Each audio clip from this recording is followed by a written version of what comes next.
Hello, what's up? We're back.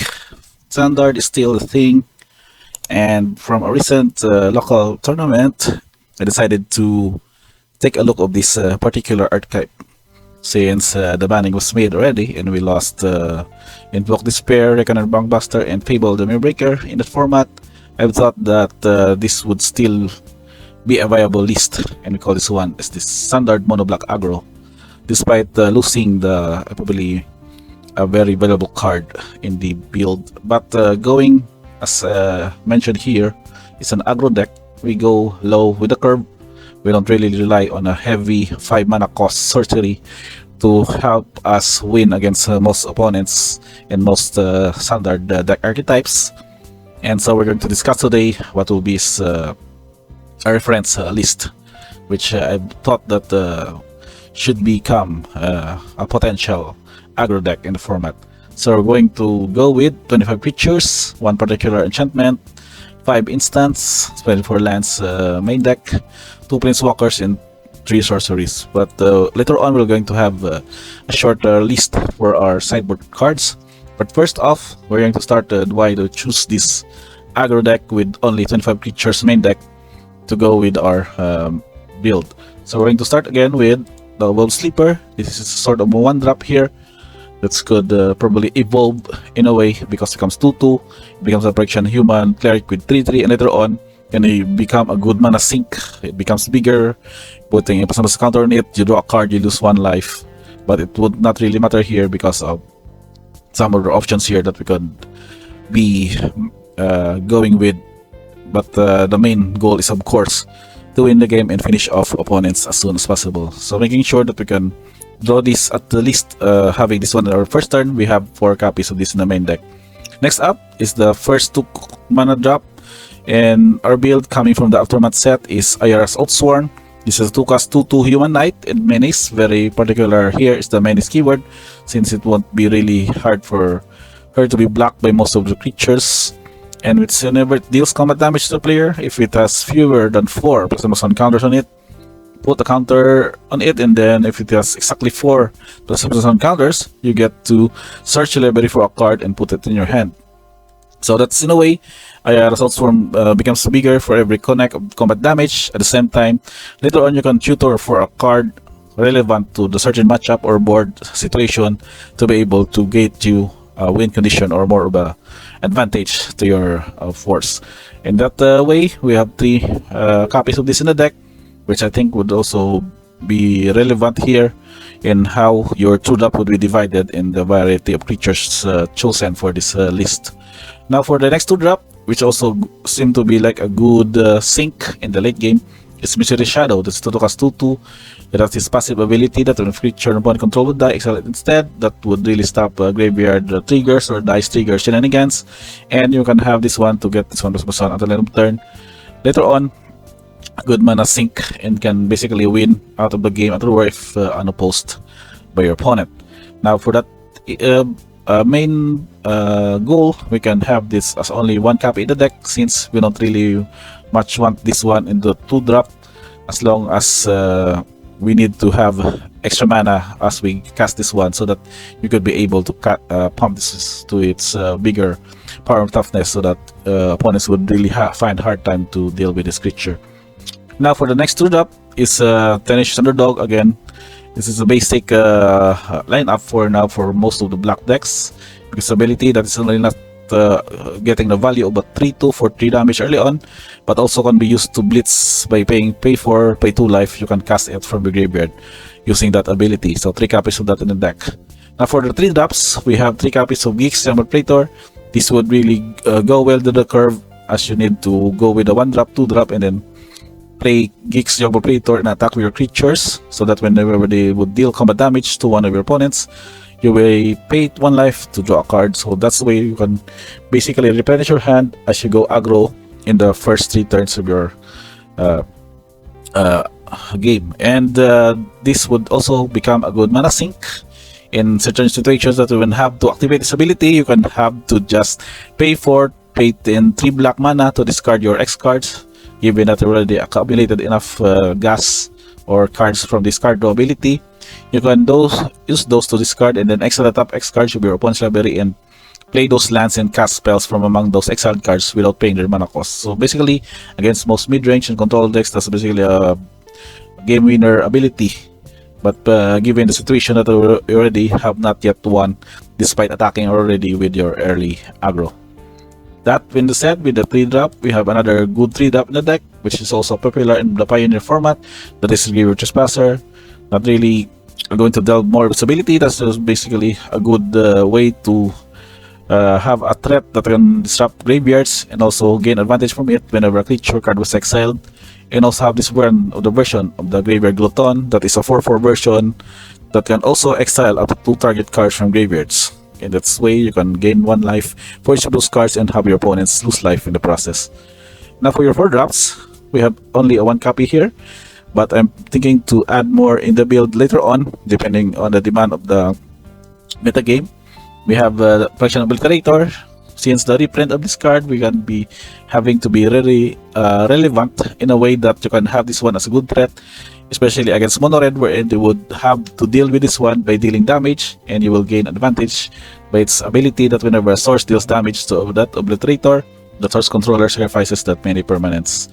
Thinking I'll add 2 or more copies on the updated build, but so far I'm sharing this one as its current build that we played in our last weekend's standard big event. And now for another 4-drop, that is Shoulder Apocalypse. Nothing to say on this because it's basically the best 4-drop now for black and also applicable here in the Mono Black Aggro. It gets to pressure their life because whenever they draw a card, they will lose 2 life. At the same time, we got the 4/5 Death Touch that can basically trade off with a bigger creature, and if you have unopposed, you can just basically attack for 4. And you would also have this one as a gain life effect that would nullify the card draws done by Yugioh Freighter. So those 2 cards are basically one of the mini combos in the deck that can basically benefit you by drawing cards and gaining life in the process. Now with the 3 copies of Shouldered, we have also a 5 mana cost version that is Shouldered from March of the Machines. With that ability, that is a 4/5 also, a menace. When it enters the battlefield, each opponent would sacrifice an untoken creature or planeswalker, and you would be able to have this one exiled and turned into a saga card. That is the True Scriptures with each of these abilities that can basically benefit you and sort of a more of a game winner effect with having this one to be able to flip. But the only condition here is that you would need to have your opponent's 8 or more cards in the graveyards. That way, these are instances that you would need to activate this, but again, given that you're basically an aggro deck, you can basically have 1 by this time if your curve has not been opposed starting from your first turn. Now for this pseudo 3-drop in the deck, we call this one is the Flesh Gorger. We have 2 copies in the deck. It's more of a prototype effect early on, but in the late game, if you'll be able to top deck this one, you can cast this for 7. That gives you a 7/5 Menace lifelink with a ward that pay life equal to its power. Early on, you can just have this one as a 3/3, so it goes under the curve for the 3-drop. For example, you're following Underdog with a Fresh Gorger and then Geeks that are simple examples of this deck that can have to be that of the 3/3 effect, but still you will have this benefit of Menace and lifelink. Again, best move early on in late game, also a good top deck. So in only having 2 drops in the deck, that's 2 copies already. That's good enough to be able to facilitate in this curve. Now for our instants and sorceries, that's basically our removals here. You will notice we have 2 cut downs, 2 go for the throats, and 1 copy of Shortest Edict. But the copy here with the sort of a tech, I can say that they're calling it sort of a tech, but would also defend on certain situations, is that you don't have life to Shirin Mazawa. This is good against most aggro, especially the soldiers deck, wherein most of the creatures would have let's say 1 toughness. For example, we have Talia, we have some tokens from soldier tokens, and you can have this one to kill it off as a bonus. And later on, you can get also to have flip into Memory of Toshiro as another attacker to be able to add to your board. So there are situations where example, this can be good because you can also pump your creatures for early damage, additional damage early on, or you can just gain life if there are situations that would need life to be able to get ahead or preserve your life total. So that is a quick deck tech on that. We also considered the sorceries with the 2 Duress in the main deck to be able to get off mid-range matchups and control matchups also, in which you would be able to discard your hand. You can reveal non-creature and non-land that is probably some spot removals or mass removals. You can just have them discard them. So 2 copies would also be added here in the sideboard, and this one is more of a situational card, wherein you can have these 2 options. You can choose from these 4 if there are certain situations that would be really beneficial to your matchups, and of course gets you the upper hand after casting it. And last but not the least is our lady mascot, is Liana of the Veil. You can have the basic discard effect and also disrupt mid-range and control opponents because of the +1 ability, wherein if you are an aggro, it's natural that you can basically empty your hand early on and have Liana of the Veil that's +1/+1, and then have your opponent discard a card each turn, which is just very beneficial also, since you're going to aggro. They have need to disrupt your attacks, but with the Liana of the Veil also disrupting their hand, they would not be able to come out with a good game plan, and would most likely rely on their top decks to be able to deal with their board. And last but not the least, for our land setup, we have 3 Measures Foundry as an additional attacker. Becomes a 2/2 assembly worker artifact creature. We have 20 swamps and a lone Takenuma Abandoned Mire again as a channel land, because channel lands are very beneficial in utilizing to return certain creature or planeswalker from your graveyard to your hand. So that said, I think I have some quick sideboard to add here. For example, we have Duress. We have added sideboard category, add new copy to sideboard, for example. So we have additional copy of this in the board. So this is basically 2 Duress main deck and 2 in the sideboard. We also have some one-offs. I'm very fond of one-offs here. We have a Licensed Hearse. This is also added to the sideboard. I think I also added additional Shouldred's Edict, since we need instant effects, because of course, as we've said, this is already in the deck, right? So we need to add a copy, so add new copy in the sideboard.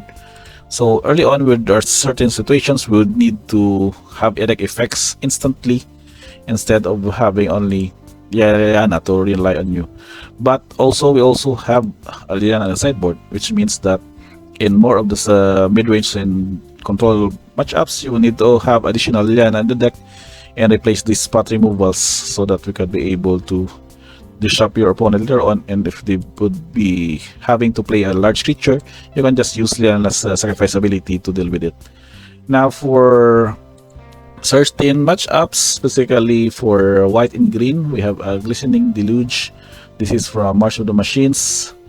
This is a sorcery that is be able, you can see here, all creatures gets -1/-1 at end of turn, and creatures that are green and or white gets an additional -2/-2 on the end of turn. That's basically having this one as mini sweep against green and white matchups. So this is basically 3 copies in the sideboard. You can see here already we have 8. I think I've added additional, since I'm a fan again of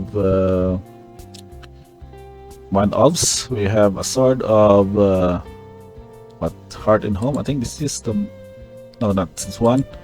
It was the sword that is from March of the Machines. Sword of, let's see, not Fist of Famine, but what's that? Sword of Fire Ice. I think this is the blue, yes, this one. Once in feature, this is the sword. This is sideboard against mono black also. They can also be used for Esper and other blue and black based decks that can be very also beneficial. That would be have, so that this is ability. You can see here, XP creatures protected from blue and black, and if deals combat damage to a player, you can surveil 2, and then you may cast an instant or sorcery spell with mana value 2 or less from your graveyard without paying it mana's cost. So with this bunch, I have this sort of a package here with the Sword in One's Future, Duress, I've also added Pilfer. If you're familiar with that card, that is from Dominaria United. Let me just adjust again the mouse. We have a Pilfer for the sideboard. I think it's this one. This one is a sorcery also, that this ability to discard a non-land card. The only drawback is that it is 2 cast, so we don't need to be able to curve it. For example, you can have a 1-drop and then cast Pilfer to check the underhand, so that we'll be able to see what are possible game plan and then deal with it in the process. We also have some color Hausers specific. We have Parasitic Grasp. I think since we have 2 more in the 4 more in the sideboard, I've added this one as 2 copies. Wait, that's basically it. That is 2 copies of Parasitic Grasp. This is 3 damage to target human creature. You can throw 3 life. You can also have this one to cleave. What's the drawback here is that you would need to be able to deal against mono red, since most of their 1-drops and 2-drops are humans. You can have this one sideboarded against them, so that you can be able to deal with the early aggro and then gain life in the process. That is also beneficial for your setup. And last but not the least is our sideboard. I think we've added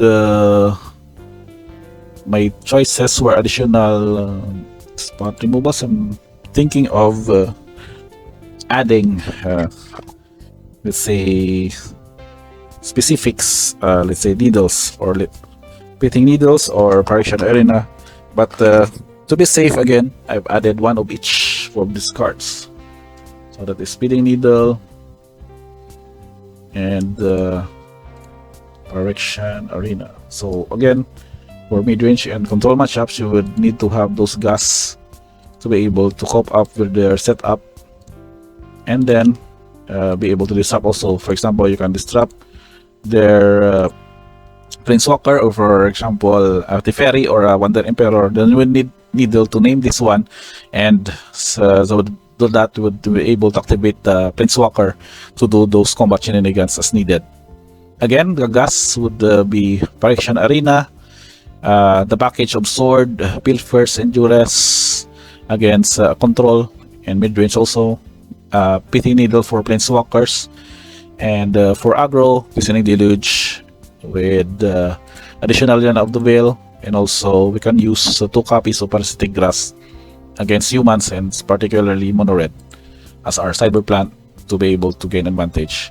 And last but not the least, our mana value is very much cheap, with only black as the main color, 2.69 average mana value, with 3 drops and 2 drops as the most in total, and no tokens as provided. That's pretty unusual for this aggro deck. So I guess that's about it for this deck tech. Again, standard mono black post banning. We're still hoping that it's still a very viable deck to play with in the standard format. And if you're really a fan of attacking with black but also disrupting their hand with duress, then I would recommend this build to your next MTG Arena or MTG Online standard grind. Again, thank you for checking this deck tech again. Don't forget to like, subscribe, notifications bell on for upcoming videos. We'll have some other discussion also, and gameplay in MTG Arena as you go along with Standard and Explorer in this build. Thank you guys for checking this one, and see you on the next video.